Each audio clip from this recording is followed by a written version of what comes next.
एकनाथ शिंदे साहेब काल आलेले तर आपणही पाहिले असेल की त्यांना आताही बोलायला थोडा त्रास होतोय। आज दिवसभरात किंवा संध्याकाळपर्यंत शिंदे साहेब वर्षा निवासस्थानी येणार आहेत। त्यानंतर या तिन्ही प्रमुख नेत्यांची शिंदे साहेबांची, देवेंद्र फडणवीस साहेबांची आणि अजितदादांची बैठक होण्याची शक्यता आहे। आता उशीर नको, तातडीने निर्णय घेण्याची ही प्रक्रिया आता सुरू झालेली आहे। म्हणून ती एक बैठक होईल। दुसरी बैठक जी आहे भाजपच्या वरिष्ठ नेत्यांची सुद्धा होणार आहे असं माहिती आहे। दिल्लीहून अमित शहाशी त्यांची प्रेस कॉन्फरन्सवर या तिन्ही नेत्यांची सुद्धा संवाद साधला जाणार आहे अशी एक माहिती आहे। त्यानंतर त्यांचे पक्ष निरीक्षक हे मुंबईमध्ये येतील, गटनेत्याची निवड होईल। हा सगळा प्रोग्राम मला वाटतं आपल्या माध्यमातूनच कळालेला आहे। म्हणून हे सर्व आता स्पीड या सत्ता स्थापनेसाठी सर्वच पक्षांची सुरू आहे। म्हणून आज शिंदे साहेबांची आणि वरिष्ठ नेत्यांची म्हणजे देवेंद्रांची आणि अजितदादांची बैठक होण्याची शक्यता नाकारता येत नाही। आजच्या मंत्रिमंडळाच्या विस्तारामध्ये जुन्या ज्येष्ठ मंत्र्यांसह काही नवीन चेहरे देखील आम्हाला पाहायला मिळणार आहेत का? कारण अनेक नवीन चेहऱ्यांची देखील जोरदार चर्चा आहे आणि काही मंत्र्यांना डचू देखील दिला जाणार आहे त्यांच्या कामाच्या। नाही, या सर्व बाबी ज्या आहेत मंत्रिमंडळ स्थापन करताना कोणते मंत्री असावेत, कुणाला कोणतं खातं द्यावं, कुणाचा समावेश करावा नाही करावा, याचा सर्व निर्णय या त्या पक्षाचे नेते हे घेणार आहेत।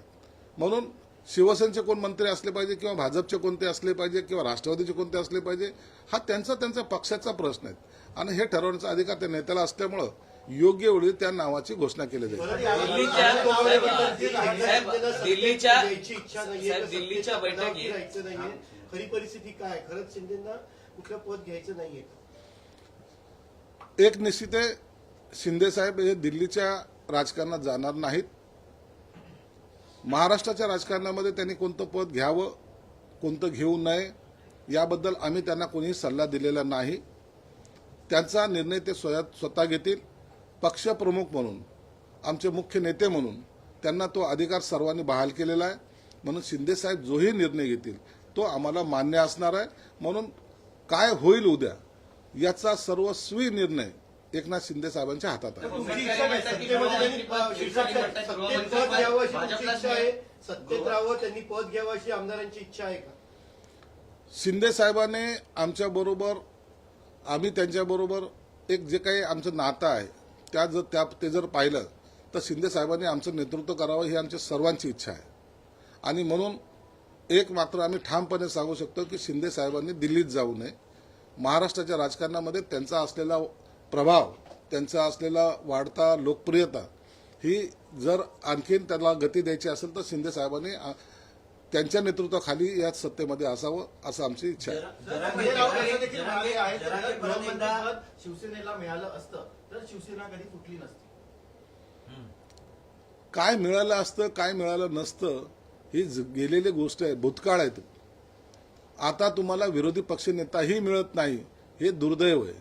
आणि म्हणून आता काय झालं असतं, मग 2 वर्ष घरात बसले नसते तरी सुद्धा तुम्ही चाललं असतं, तुम्ही राष्ट्रवादी काँग्रेस बरोबर गेले नसते तरी फूट झाली नसती। हे जर तरला राजकारणामध्ये कवडीची किंमत नसते। निर्णय घेण्याची क्षमता तुमच्यात असली पाहिजे आणि ती क्षमता आमच्या दाढीवाल्यामध्ये आहे याची पुन्हा त्यांना जाणीव करून दिली पाहिजे।